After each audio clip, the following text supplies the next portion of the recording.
Welcome back to Untaming Masculinity, the podcast where we tackle issues relevant to men and their journeys to reclaim their masculinity. I'm Dan, and as always, I'm joined by my co-host and good friend Brad. How you doing this morning? Doing good, man. We are recording January 1st, New Year's Day in the morning. So I got to bed a little later than I wanted to last night. I slept in. We were supposed to record an hour ago. And oops, alarm didn't go off. So it was a great start to 2023. How about you? How are you doing? I'm doing pretty good. We went out last night and had a good time. And unlike you, I was actually up at the right time this morning. But good for you. I think I'm coming down with something here. Got a little tickle in the throat and sniffles and all that good stuff. So it was bound to happen. It's been running through our town and my house. So is what it is. Yeah. So we were talking a little bit before the show, before we started recording, and the idea of a 2022 AAR and then kind of goal setting for 2023 came up. And I thought that would be a good idea for us to just kind of work through here. We can discuss a little bit about, what happened with us individually in 2022, some kind of wins and losses, and then we could talk about what the upcoming year looks like for us. Yeah, I think that sounds great. All right, cool. You want to kick it off? Yeah, for sure. And just to kind of set this off for you guys, most everybody I think is familiar with the concept of an AAR or an after action review, but it's really taking some time to look at what you've accomplished, whether this is over a quarterly period, an annual period, and be really brutally honest with yourself. What went well? What didn't? What were some victories? What were some things you're going to look back on fondly? What are some things you're going to look back on and want to course correct from? And that is something that Dan and I have really set out on doing. Big annual 2022 AAR is kind of a big deal for me because this was a year in which there were some incredible breakthroughs and some incredible victories. There's some struggles too. So I guess for me to kick this off from a personal level, I'm going to start with arguably one of my biggest wins.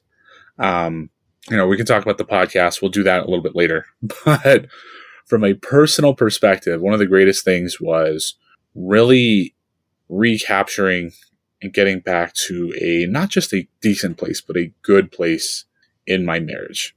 We've talked about this a little bit throughout some episodes. There's some things that I've referenced, but there was a point 3 years ago where I thought my marriage was on the verge of being in the rearview mirror.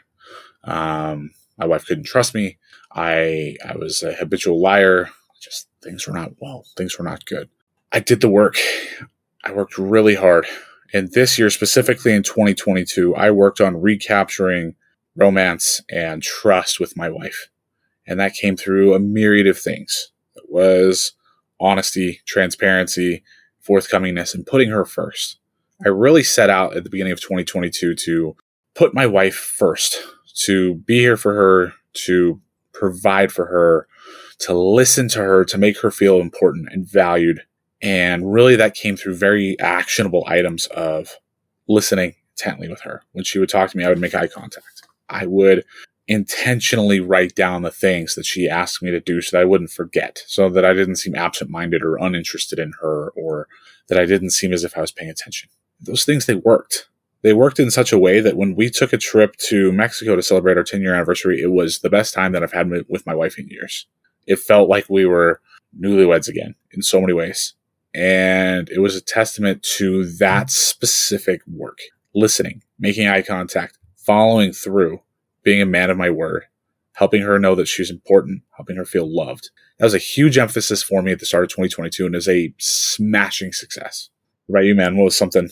It's really good to hear because, we've been talking through these issues for a couple of years now. So it's really good to hear that the fruits of your labor over the last few years really came to a head this year. I'm happy for you. For me, I was just writing some notes while you're talking. Honestly, starting this podcast was a really big accomplishment for me. And you've known this, we've talked about it before, but I tend to suffer from imposter syndrome sometimes, and having the cojones to actually step up and be like, you know what, I've got something to say and guys might actually benefit from it. And doing this was a big thing for me. And I really, really feel like it's helped me gain confidence and grow as both a leader and just a man in general. Just being able to verbalize my ideas better, being able to talk and ask better questions. I feel like my question asking ability has improved just because of doing this on a weekly basis. And, just having something that's my own, meaning this is, I'm hesitating to use the word business because it's not a business yet, but this is something that we have built from the ground up. Nobody else created it. And it is literally just ours. Yeah. And it's nice to have something in the world that I can point to and be like, that's me. Yeah. That's what I stand for. That's who I am. That's what I believe in. That's mine. And I don't know. That sounds kind of corny when I say it out loud, but it's really important to me. No, I don't. That's not corny at all. It says, one of the other things that really was a big win for me this year was just a mindset shift. And I'm going to go back to the podcast. So that was part of it, was a little bit more confidence. And I feel like I now have a little bit more, I want to say a little bit more. I have a larger ability to stand on my own 2 feet and tell people when something is working for me or something's not working for me, or that I want that or I don't want that, and not really care as much about the outcome or their feelings towards it so much as what it means to me. It's funny. I was thinking about just having drinks, right? It used to be if I went to a party, I was going to have a drink. Now, if I'm in a mindset where I don't want to have a drink, I have no problem standing up and being like, I'm not drinking. I'm not having a cocktail tonight. And it's such a little thing, but the confidence growth there and the willingness to stand up and be like, just because everyone's doing that, I'm not going to do it, or I'm not going to do it just because everyone else is doing it. That was a big mindset shift for me this year. I've seen a lot of that in you. It's interesting, coming back to some of that imposter syndrome stuff that you had struggled with. You've always been that guy. You've always been a powerhouse of a man. But I remember having a conversation with you, just a random one-off conversation when we were in Maine, October of 2021. And I could see it in you. I could see that you were a little hesitant to put yourself out there. Like it was almost palpable. It was interesting. And I remember talking to you about it, and you recognized then it's like, this is something I've got to do something about. And you set out from that time forward to do something about it, and you have been. So I actually came home from that trip really upset with myself because of the way that I did not put myself out when I was, or did not present myself the way I wanted to when I was up there. I didn't go around and shake hands and introduce myself and force myself to get out of a comfort zone. I stayed in the background. I stayed in the shadows. And unfortunately, you weren't in Maine this year, but I was arguably a different man this year when I showed up. I believe it. That's awesome, man. Proud of you. So now we go to the question of what didn't you accomplish this year, right? This is always the harder conversation. It's always easy to talk about the wins for the year, but what were your losses? Oh man. So there were, all right. Yeah. It's never a fun thing to talk about, but arguably in some ways it's almost more important to recognize your flaws, because these are things that you can identify to help become strengths. And that's how we grow as men, is identifying things that we need to improve upon and then setting out on an actionable plan to do that. And there are a couple things that I recognized in 2022 that I wasn't where I needed to be. And it's very interesting because I've already spent quite a bit of time thinking about these things, and I set out on a plan to be better. And there are 3 primary areas of my life where I feel like there's some gaps. There's some things that I need to be better in. Well, there's 4, arguably. So firstly, one thing that I recognized is, I guess in full transparency, when you are a recovering nice guy, and when you set out your life being a nice guy, thinking you're not good enough just as you are, it's really easy to slip back into that fallacy of some of those nice guy tendencies of saying things. And I noticed this was specifically in the last month or two, there were things that I would always do as a nice guy. I'd be like, yeah, I don't have to, I would tell my wife, oh, I don't have to do this if you don't want me to. But there were things I really wanted to do. And I noticed in the last month or two, some of that started seeping back in some of my interactions with her. And I got really good at recognizing that, honestly, this week, that it wasn't a regular occurrence, but sometimes it would be, yeah, I don't have to do that. Or, yeah, this is something I really am passionate about, but it's okay if you don't want me to have a part in it. I'd see that bleed into my life just a little bit.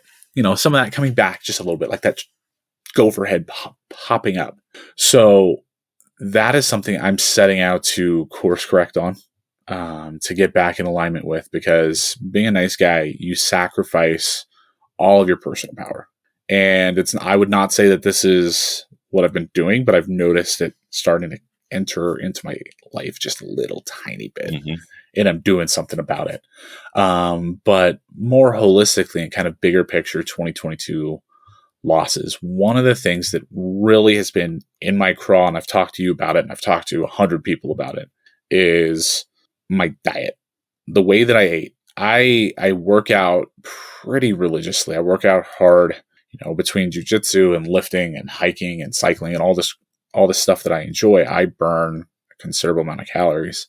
But I've also noticed that I've been eating a considerable amount of calories. Heading into 2022, I weighed about 215. Exiting 2022, I weigh a little over 220.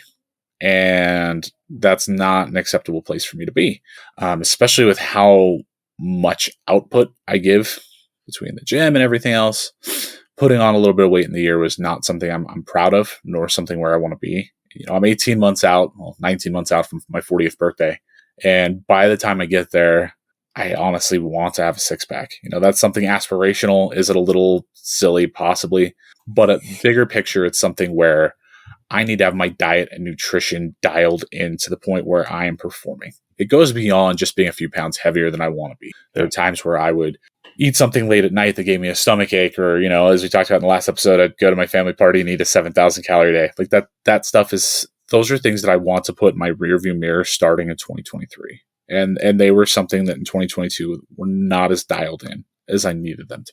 Another thing in 2022 that really ate at me and that I noticed was phone usage. Like I've gotten better when it comes overall to using my phone, but there are times where I'm with my kids or I'm with my wife. What I do, the phone pops out. I get bored for a second, the phone pops out.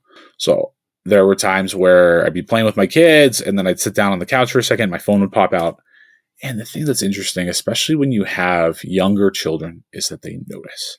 And my daughter became a little bit more emboldened this past year and saying, "Dad, why are you always on your phone?" There was a time we rented a truck from Home Depot to drive home these massive cabinets that we bought to put in our laundry room. And my phone came out on the drive home. My daughter, my wife, son, they're in the car next to me. And my wife calls me all of a sudden. She's like, "Why are you on your phone?" And then we got home and she's like, "Do you know what your daughter said?" "Your daughter told me." "Why is Dad always on his phone?" And it was one of those things where I recognized, yeah, there are things I need to be on my phone for. There are things for work that I have to do. But aside from work and aside from a few commitments that I have to my band of brothers, like, what do I really need to do on this thing? So I'm being much more intentional with putting my family first, prioritizing them, and putting my phone away during the day, or like at least when I'm with them in the evenings, so that I can be much more present for my family, because presence is a really big thing. And then the last thing is, I feel like I've always had a good relationship with God, and I've been somebody who's been faithful, religious, but I recognized in 2022, I didn't read my scriptures as often as I needed to. I didn't pray as often as I needed to. I didn't go to church as often as I needed to. And I recognized toward the end of the year that I missed it. I missed having that feeling in my heart, like that joy, that purpose that comes from faithful worship of God. And I'm really working on getting back to that because I missed it. So I know it was a lot. It was a long-winded way of saying I got a lot of stuff that I feel like I need to work on, but your turn, man. Well, I mean, to your point earlier, the losses to me sometimes are better or more important than the wins. So it's good that you discuss those. I would comment there, though, too, that your presence in your family and your presence in your faith are going to be something that kind of go hand in hand. Yeah. As you develop one, you're going to develop the other. Naturally. Because your family is part of your faith journey as well, and vice versa. Yeah. So you kind of stole my thunder with the weight thing, because I started the year on a really successful trip. I started 2022 by knocking out 75 hard in the first, 75 days. And I was on top of the world. I got down to 240 or a little below, which is not a number that I hit. I very rarely touch the 230s. So that was really awesome. And I just finished the year tickling or right over 260 over the course of the year. I've got my weight, as you might imagine, tracked out in an Excel sheet with a graph, and it's just bouncing all over the way. But there's an upward trend from mid March when I finished that. I did not maintain any level of control or garnish that, so I feel like that was almost a wasted effort. It wasn't, but I feel like the physical part of the 75 hard challenge was kind of a wasted effort on my part. Along with that, there's some strength goals that I didn't meet. There's some stuff at work that I didn't meet. But the biggest one that I can think of loss-wise or failure-wise was my relationship with my daughters. While I think it's in a pretty good place still, I'm realizing that they're becoming young women and not little kids anymore. And I still treat them like they're little kids. I don't treat them like the young adults that they are. And that's something that I have to make a conscious decision to change going forward. I have to start treating them with a little more maturity. The word respect wanted to come out of my mouth, but it's not respect. I give them as much respect as they deserve, but I need to start treating them in a way that is in line with them being young women and not little kids. So trusting them a little bit more, having more mature conversations with them rather than just yelling at them to get something done or whatever. It kind of goes along to, I've noticed over the last 6 months that I've been a little bit more quick to anger. And I think that kind of goes hand in hand with this issue. So that's just something I want to, I want to get in check before it goes too far. It's not a problem per se, but it's not indicative of the man I want to be. So that's an area of improvement for me, for sure. And then for me, the other thing on a personal level is, I had that great experience of taking no prisoners and being very determined in getting 75 hard done. And then the concept of the fuck it's started to creep back into my life, and especially over the last month and a half, 2 months. So that's something, I got to get my mindset right and really kind of figure out what's causing that and figure out how to get back into that dedicated, not motivated mindset where I know what I have to do to achieve my goals. And I don't care if I'm motivated to do them or not. I still need to do the work and not give into that natural man. I guess if we back up for a second and, the last couple months, it's not all that uncommon for the end of the year around the holidays for some of that malaise to set in. So No, it's not. It's good that you recognize it. And obviously sometimes getting back on the wagon, coming back to what we talked about last week, it's, by making positive choices, oftentimes just doing the stuff that you need to do helps you work out of some of those funks, those periods, those windows. And that's especially true this time of year with your diet and your exercise and stuff like that. I'm finding that it's happening at a larger scale with other stuff. Yeah. In life in general, with work, with relationships, whatever. And it's just, I'm kind of getting that mindset of, when do I get my break? When do I get to relax? When do I not have to be the guy that's doing the work? Never. And the answer is never. And I need to get my ass kind of back in gear on that mindset. We've all gotten that mentality, right? Like this entitled, when do I get my break? I've busted my ass. I've done everything that I needed to do. It's one of those sad realities, though, that you realize that all you're going to do is continue to work. So I know you'll get there. I know things will be good on that front. We've talked a lot about this, in an individual offline setting, but just keep going, man. I mean, I know you'll get there. There's no real secret sauce there aside from just keep digging. I am conscious of it, but I'm not worried about it. I always hate this too, because this time of year, it's such an arbitrary thing, right? Yesterday was 2022, today's 2023, but it's literally just another day. Yeah. We were talking about this with my battle team earlier. It's like, why do you wait until January 1st to do stuff? Why do you wait? Why don't you just get started on it before? There's a group chat that we're all part of. They started 75 hard again, January 1st. And there was a big discussion about, well, why aren't we starting December 23rd or whatever it was? Why are we waiting? And I have that mindset, but I also counter to that. I also have a mindset of, there is something about a definitive date, a hard break, a reset of sorts that allows you to kind of just mentally draw that line in the sand and say, okay, this is the day where I change things. I work on improving myself. I'm going to give myself until X date to kind of get out of my system whatever bullshit is in my system, and then it's game on. And that personally works for me because I personally have to hit rock bottom before, or pretty damn close to it, before I really start to make a change. I've noticed it with my eating. I've noticed it with my workouts even. It's like I have to get to a point where I'm like kind of disgusted in myself, or I'm kind of just like, all right, this is enough of this bullshit. Like it's time to get things back in line. Because if I'm in that gray area, it's you like I can kind of live in that gray area and just get pulled to either end of it. But it's when I hit that really, the red zone where it's just like, okay, this is where we need to bump it back out. There's something obviously there's something mentally about that, right? Even on a much more micro level, if you're having a bad day, what are you going to tell yourself? Oh, I'm going to get back after it tomorrow. There's nothing stopping you from just saying, you know what? I recognize I'm not doing what I need to do. It's 8:35 in the morning. Rest of this day is going to be awesome. That happens way less often than we care to admit. Oftentimes we need that page, or should. Yeah. So it's really, whether you want to call it easy, whether it's just kind of human inclination to just say, you know what, tomorrow is the turning of a chapter. It's a new page. And on a much more macro level, that's what New Year's is for so many people. It's they look back and they recognize, you know what, I'm not happy with who I am. New Year, the whole concept of New Year, new me. I hate that New Year. Yeah. Like if anybody's ever listened to Andy Frisella, he was beginning of 2021 or 2022. He had a podcast, which was essentially just a ranting session about New Year, new me. And it was epic. But for a lot of people, they look at it that way. It's okay, turn of the page, new start, new beginning. I'm going to get back after it. And that's why you see, the first week of January, you go to the gym, there's 1,000 people there. And then by the third week of January, that number's dwindled a little bit. By the first week of February, it's back to how it was in October.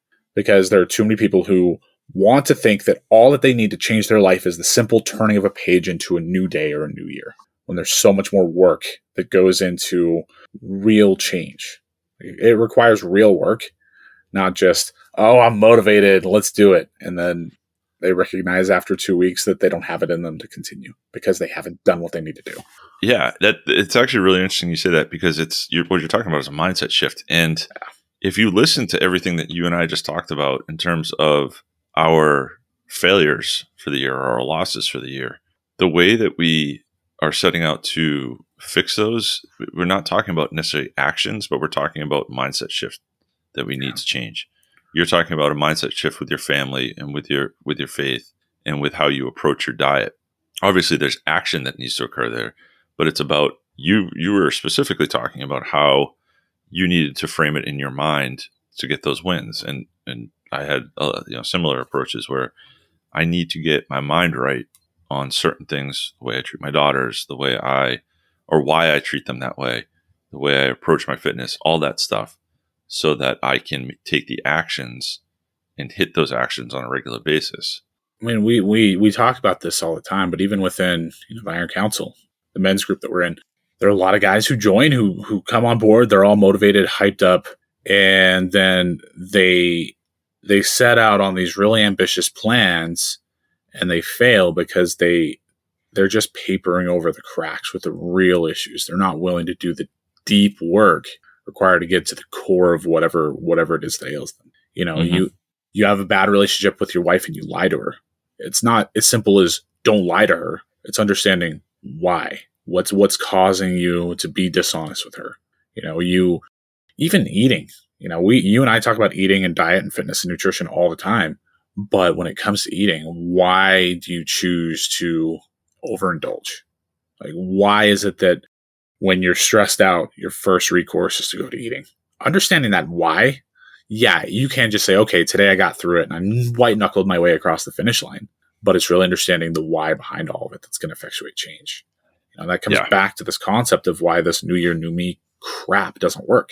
Is people feel that they can just white-knuckle their way through being better without truly understanding the why behind what they're doing and how to actually go about strategically and tactically to change what they're trying to change. To your point too, it's understanding why you're changing that, right? Why do you want to make that change? Are you getting fit because that's what society tells you is the right thing to do? Are you looking to get that promotion because society tells you to make more money?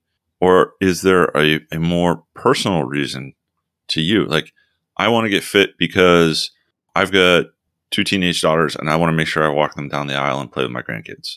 That to me is a more personal vision, a more personal objective that will drive me to accomplish the goal than just fitting some image that somebody has somewhere of what a fit man looks like. Yeah. There's a reason behind it. I want to make more money because I eventually want to retire with my wife and enjoy a large part of my life that does not involve me going to work for 8+ hours a day and being that far away from my family all the time.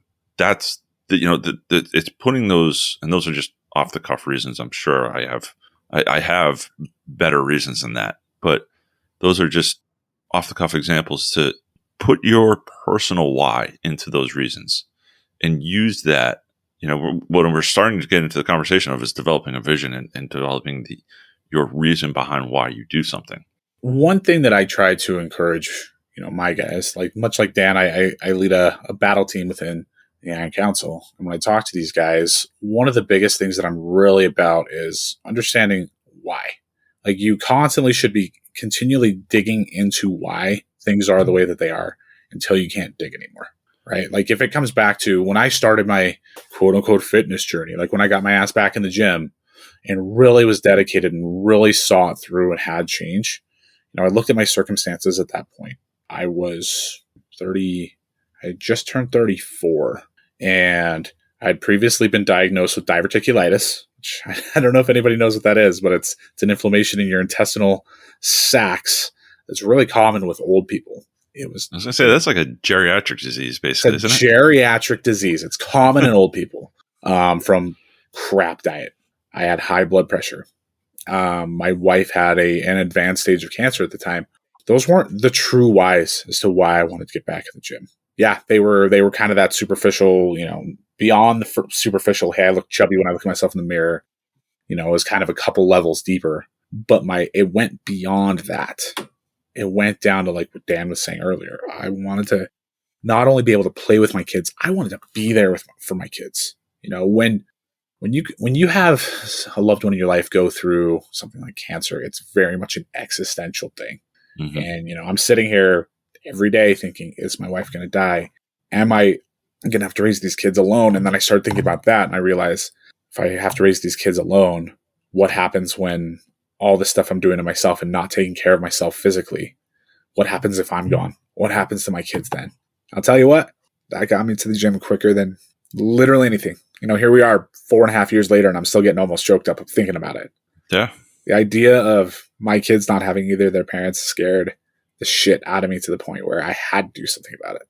That's what it was. That's what we have to do. You think you might know why, but there's generally something deeper than that. All right.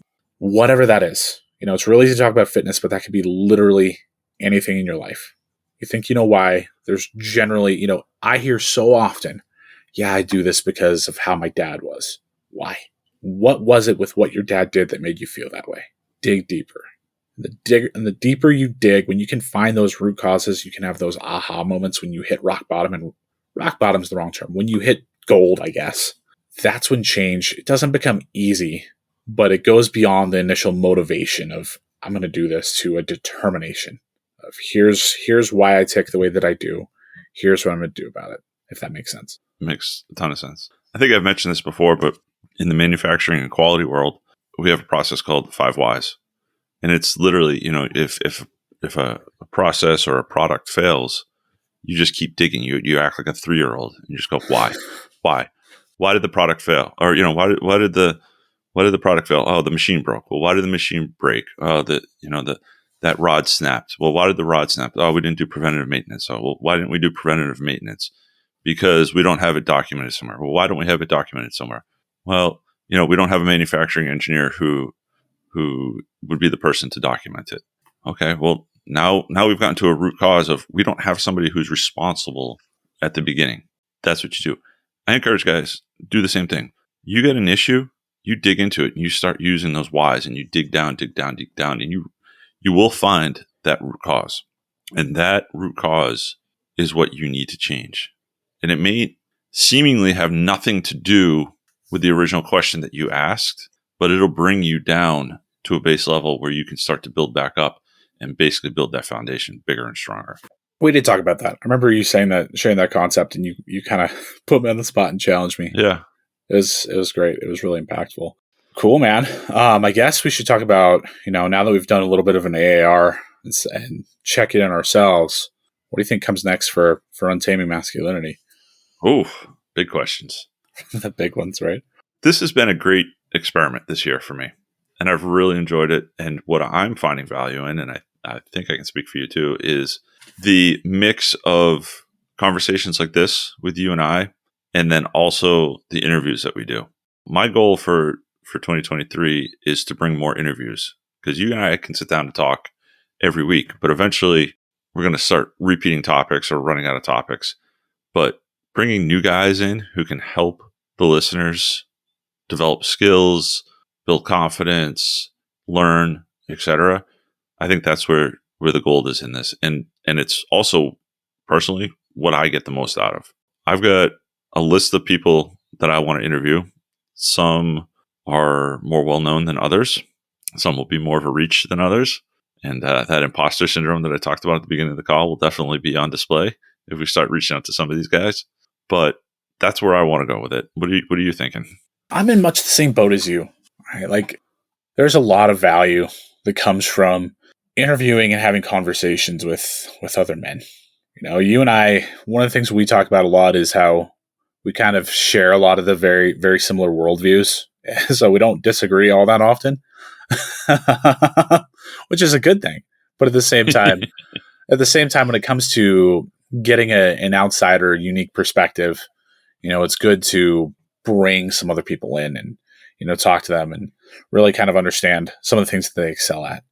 One of the things that most men's podcasts that we subscribe to, the Jockos of the world and the Ryan Micklers of the world, they interview high achieving men who've accomplished great things, experts in their field, people who stand out, who have become exceptional men. And one thing I've noticed is each of the men we've talked to, while they're not necessarily Jocko per se, that they are exceptional men in their own right for myriad reasons. And it's inspiring to talk to these guys, see what they've been through, see what they've overcome, see what they're doing, see how they're handling challenges and, tackling life. And it makes me want to be better. And I think as we grow this and really the next level, it's going to be seeking some of those people out, putting ourselves out there. We're not going to name drop on some of the people we want to reach out to, but to really take this to the next level, to have some of those more powerful conversations, to really allow our reach to expand. One of the things I want to do is help continue to drive and grow this organically. There are some things that can be considered a grind to do. There's the social media element. And as you and I both know, neither of us is naturally incredible at posting social media content. It's kind of a struggle. It's kind of a grind. It's a challenge. It's hard. But by so doing, that's going to help us organically grow our reach by reaching out and having other men on the show who have podcasts or who have a presence online or a presence, globally, whatever that looks like. That's gonna help us expand. That's really what this is about. And I think one of the biggest things I'm also looking forward to is making these improvements in my life is going to help me be that much better when it comes to having conversations with you and with these men, because I'm going to be that much better of a man to offer much more value in those situations, which is simply just going to benefit everybody involved. Do you have any big, hairy, audacious goals for 2023 yourself on a personal level? A personal level? Yeah. I mean, it's a stretch goal, but I would love to get my blue belt in jiu-jitsu by the end of 2023. Definitely a stretch goal. It is possible. I feel like the other one I have is a fitness related goal as well.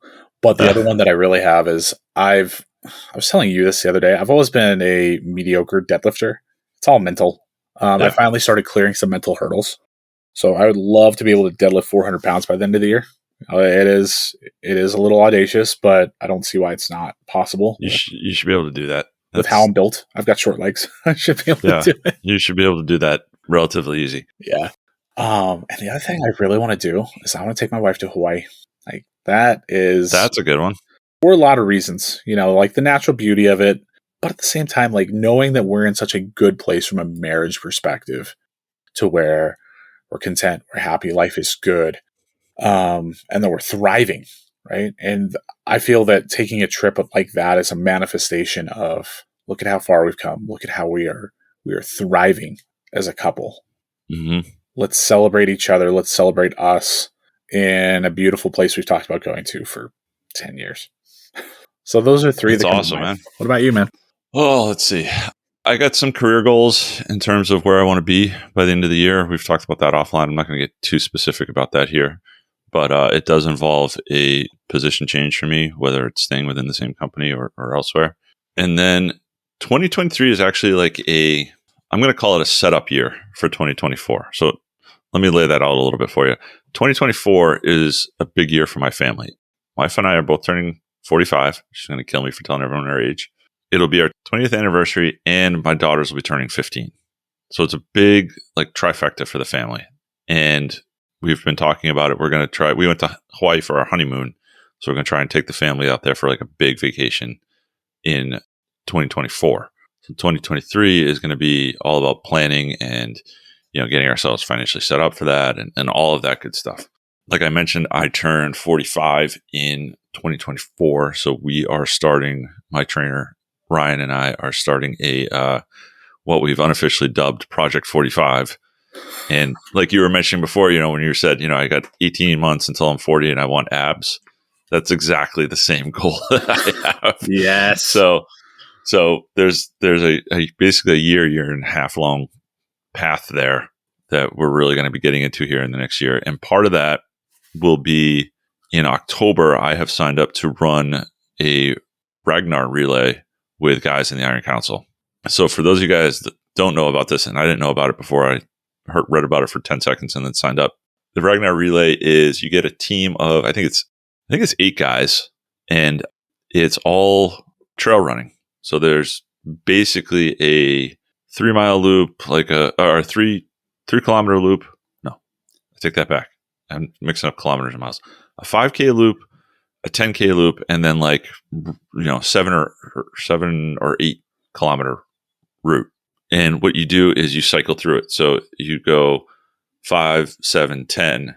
So person A runs the 5, person B runs the 7, person C runs the 10, and then it goes back to the 5 for person 4, and so on and so forth. Basically until everyone's run every route. And it's like a 24-hour race. So you run in the middle of the night.